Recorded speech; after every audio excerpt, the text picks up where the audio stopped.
नमस्कार मित्रों, मैं हूं डॉक्टर हरिनिवास। संस्कृत साहित्य एवं संस्कृति के इस चैनल पे महाभारत की श्रेष्ठ कथाओं में आपका स्वागत है। च्यवन ऋषि ने अश्विन कुमारों को सोमपान करवाने का निर्णय करके अपने ससुर महाराज सत्यार्थी के पास से जो यज्ञ करवाया, उस यज्ञ में जब उन्होंने अश्विनी कुमारों को सोमपान करवाने के लिए मंत्राहुति देनी चाहिए तो इंद्र ने वज्र उठा लिया। देखिए, अभिमान की एक पराकाष्ठा होती है। मैं कहता हूं कि देवताओं का देवत्व हमारी वजह से है। मनुष्यों ने ही उन्हें देवता बनाया है। आप पिछले वीडियो देखिए, मैंने कई बार इस बात को कहा है। अगर आप पूजा नहीं करते हैं तो कोई पत्थर देवता नहीं बन सकता। और अगर कोई पत्थर ये अभिमान करने लग जाए कि वो देवता हो गया है तो ये उसके लिए ठीक नहीं है। इंद्र ने जैसे ही वज्र उठाया है वैसे ही च्यवन ऋषि ने मंत्र से उनके हाथ को स्तंभित कर दिया और एक मदासुर नाम का जो दैत्य है या असुर है या दानव है उसको उत्पन्न किया। जरा समझें ये मदासुर क्या है। मद कहते हैं अभिमान को। ये अभिमान रूपी असुर जो इंद्र के मन में एक अभिमान आ गया है कि मैं चाहूंगा वही इस यज्ञ में होगा,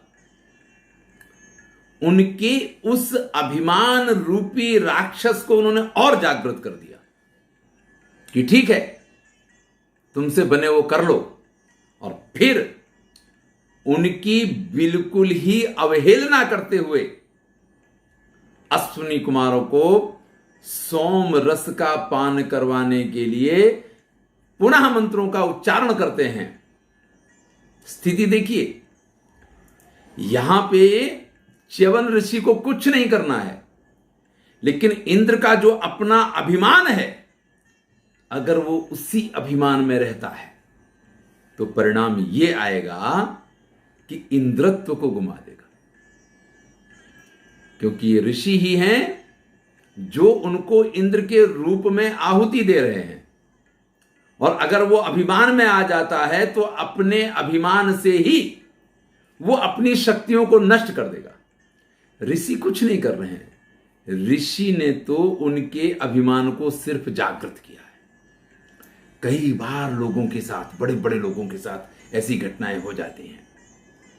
किसी छोटी सी बात को लेकर के वो इसको इशू बना लेते हैं और उसको इशू बना करके जब वो लड़ना झगड़ना या जो कुछ वो करते हैं उससे अपना सब कुछ गंवा देते हैं। ध्यान दीजिएगा, ये मदासुर हमारे सबके अंदर विद्यमान है। हम सब जब भी अभिमान में आकर के किसी बात का निर्णय करते हैं तब निश्चित रूप से आप ये मान लीजिए कि वो निर्णय हमारे योग्य नहीं हो सकते। हां, बुद्धि से किया गया निर्णय योग्य है।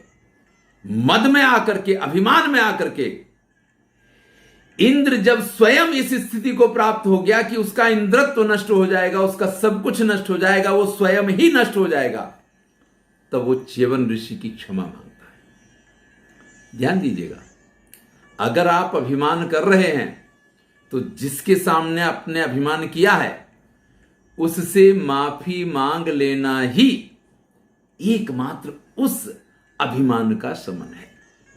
इसके अलावा उसका शमन और कोई नहीं कर सकता है। इंद्र तुरंत ही जब ये देखते हैं कि देखिए उनको जो करना हो तो अपने हिसाब से कर ही रहे हैं, उनको तो सोमपान करवाना, मेरा हाथ स्तंभित है, मैं तो कुछ कर नहीं सकता हूं, और उनको मंत्रोच्चारण करना है, अश्विनी कुमारों को सोमपान करवा देना है, तो वो तो अपना काम कर पा रहे हैं, उनका कुछ नहीं बिगड़ा है। और अभिमान में आकर के मैं जो कुछ कर रहा हूं उससे मेरा पद, मेरी प्रतिष्ठा, मेरा मान, मेरा सम्मान, मेरा सब कुछ नष्ट हुआ जा रहा है। तो वो कहते हैं न ते मिथ्या समारंभो भवत्येष परो विधि जानामि चाहम विप्रर्षे ना मिथ्या त्वं करिष्यसि। हे विप्रर्ष, हे ऋषिवर, हे ब्रह्मर्षि, मैं जानता हूं आप कुछ भी मिथ्या नहीं करेंगे और आपका ये जो कुछ आयोजन है, जिसलिए आपने ये यज्ञ किया है, वो भी आपका मिथ्या नहीं होगा। सोमार्हा अश्विनावितो, मैं इस चीज के लिए सम्मति देता हूं कि ये दोनों अश्विनी कुमार जो हैं, ये सोम रस पान करने का अधिकार प्राप्त करते हैं। भूय एव तु ते वीर्यम प्रकाशेदिति भार्गव, और इस चीज के लिए हमेशा आपका ये प्रसंग याद रखा जाएगा। यानी आज ही नहीं, आपके इस यज्ञ में ही नहीं, इन अश्विनी कुमारों को हमेशा सर्वत्र सभी यज्ञों में संपूर्ण देवताओं का प्रतिनिधित्व प्राप्त होगा, और सभी देवताओं को जिस प्रकार की आहुतियां मिलती हैं, जिस प्रकार से उनको सोमरस का अधिकार है, उसी प्रकार से इनको भी अधिकार मिलेगा। लेकिन अब मुझे क्षमा कर दें,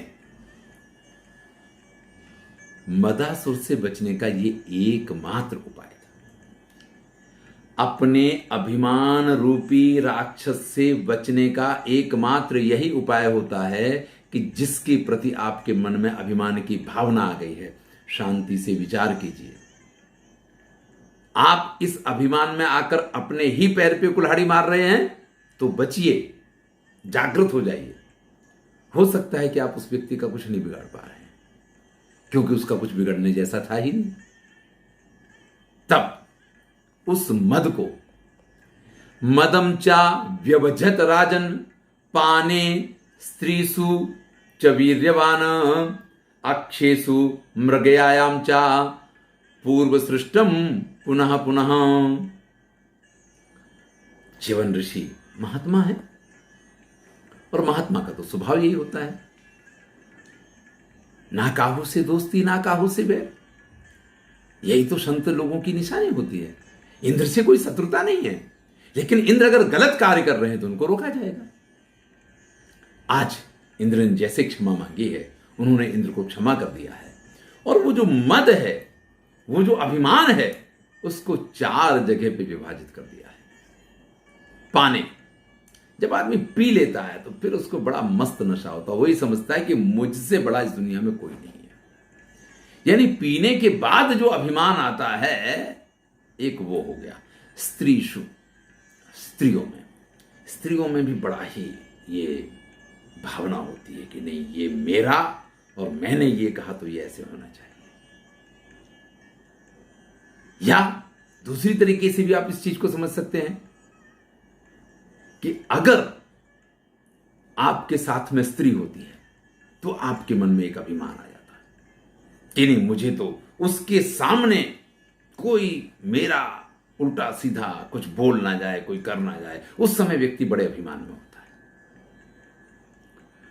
तो उस अभिमान को 4 भागों में विभाजित किया है, 4 जगह स्थापित कर दिया है। एक तो है मदिरा में, दूसरा है स्त्रीसु यानी स्त्रियों में, तीसरा है अक्षेसु यानी जुआ में, और चौथा है मृगया यानी शिकार में। अब देखिए, शिकार से तो हम बच गए, लेकिन ना तो लोग बाग पीने से बचते हैं, स्त्रियों से तो बचा ही नहीं जा सकता है, और ना ही पासाओं से, जुआ से लोग बाग बच पाते हैं। इन सभी स्थितियों में व्यक्ति एक अभिमान में होता है।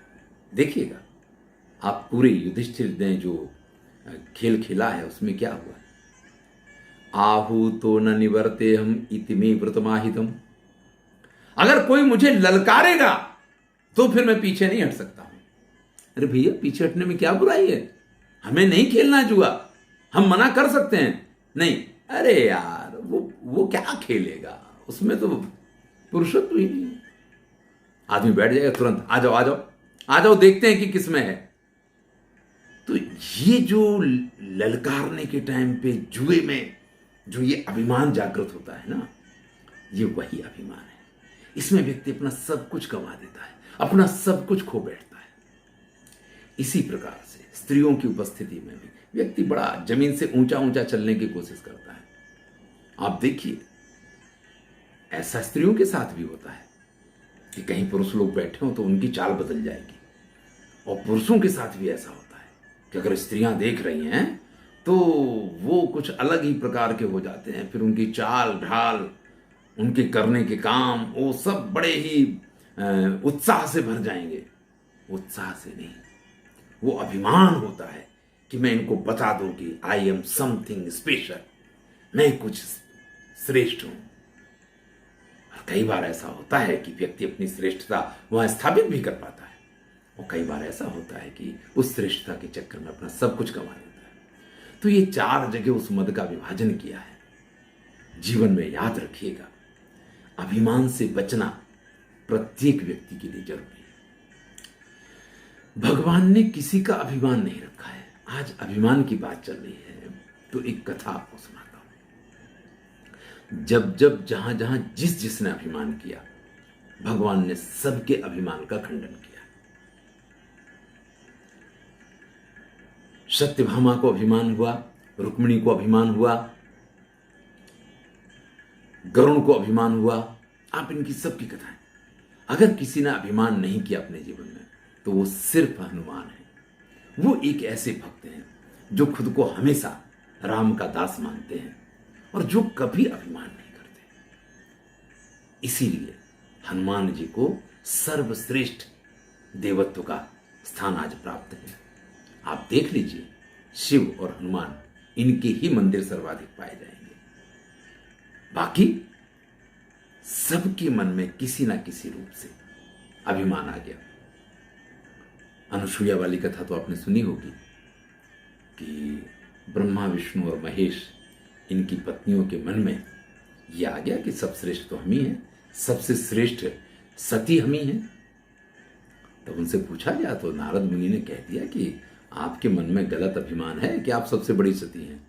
सबसे बड़ी सती तो अत्रि की पत्नी अनुसूया हैं। देखिए, अभिमान की बात कर रहा हूं। तो उन लोगों ने कहा कि ऐसा कैसे हो सकता है, हम उनके सतीत्व का खंडन कर देंगे। अपने पतियों को भेज दिया, ब्रह्मा, विष्णु, महेश को, कि जाओ कैसे भी करके उनके सतीत्व का खंडन करो।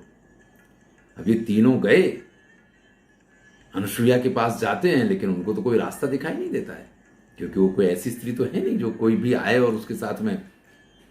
तब इन तीनों स्त्रियों ने कहा कि उनसे कहना कि आप हमें स्नान करवाइए, स्नान करवाने के समय आपका स्पर्श करेंगे और उनका सतीत्व भंग हो जाएगा। तो ब्रह्मा, विष्णु, महेश पहुंच गए माता अनुसूया के पास और उनसे कहा कि आप हमें स्नान करवाइए, यही हमारी इच्छा है।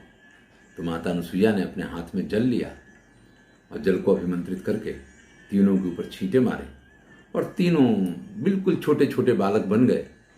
अब नन्हे बालक को अगर कोई नहला रहा है तो इसमें किसी स्त्री का सतीत्व भंग नहीं होता है। तो तीनों को छोटा सा बालक बना लिया और उनको अच्छी तरीके से नहलाया और 3 पालनों में सुला दिया। अब ये तीनों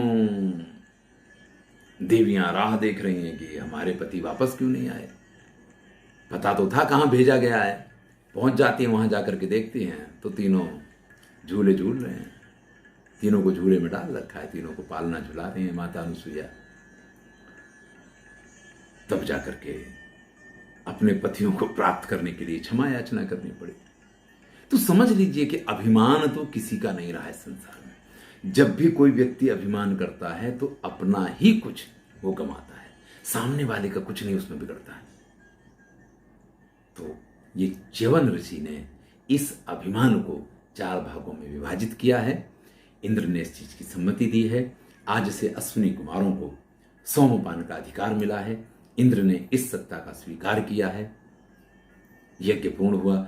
सुकन्या सहारण्ये विजहारान अनुकूलया तस्यै तद्विज संघुष्टे सरोराजन प्रकाशते।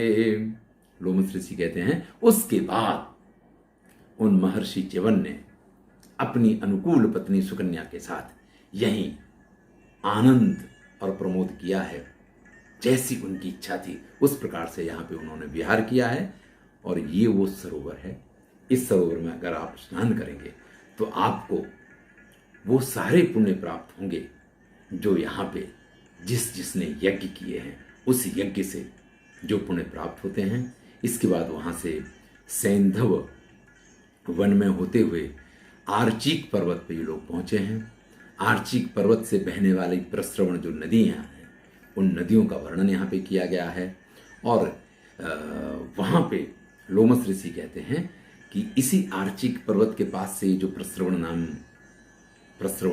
नदी प्रवाहित हो रही है, अत्र राजा महेश्वासो मानधाता अजय स्वयं। यहां स्वयं मानधाता का जन्म हुआ था। साह देविश्च कौन्तेय सोम को ददताम रहा, और यहां सोमक ने भी वरदान की प्राप्ति की थी। युधिष्ठिर तुरंत ही पूछते हैं कि महाराज, मैं मानधाता की कथा विस्तार से सुनना चाहता हूं, ऐसे संक्षेप में नहीं चलेगा। तो मानधाता की कथा हम अगले वीडियो में सुनेंगे। मैं हूं डॉक्टर हरिनिवास और चैनल का नाम है संस्कृत साहित्य एवं संस्कृति। महाभारत की श्रेष्ठ कथाएं चल रही हैं। कैसे सुकन्या ने अपनी तपस्या से अपने वृद्ध पति को युवान बना लिया, कैसे अश्विनी कुमारों ने जब च्यवन को युवान बनाया तो दूसरों का भला करते करते उनका अपना भी भला हुआ, उनको सोमरस का अधिकार मिला, और किस प्रकार से इंद्र ने जब अभिमान किया तो उसकी अपनी ही सत्ता और अपना ही विनाश उसके सामने आकर के खड़ा हो गया, और जब उसने क्षमा याचना की तो पुनः अपना पद, स्थान और स्वयं को प्राप्त कर पाया है। ये बहुत सारी सीखें हैं जो हमने च्यवन और सुकन्या की कथा से प्राप्त की हैं। जीवन को सुखद और सरस बनाने के लिए, रुचिपूर्ण बनाने के लिए और सुखी बनाने के लिए इन कथाओं में से मिलने वाले इन ज्ञान को अगर हम संजो के रखेंगे, अपने जीवन में उतारेंगे, तो अवश्य ही हमें लाभ होगा।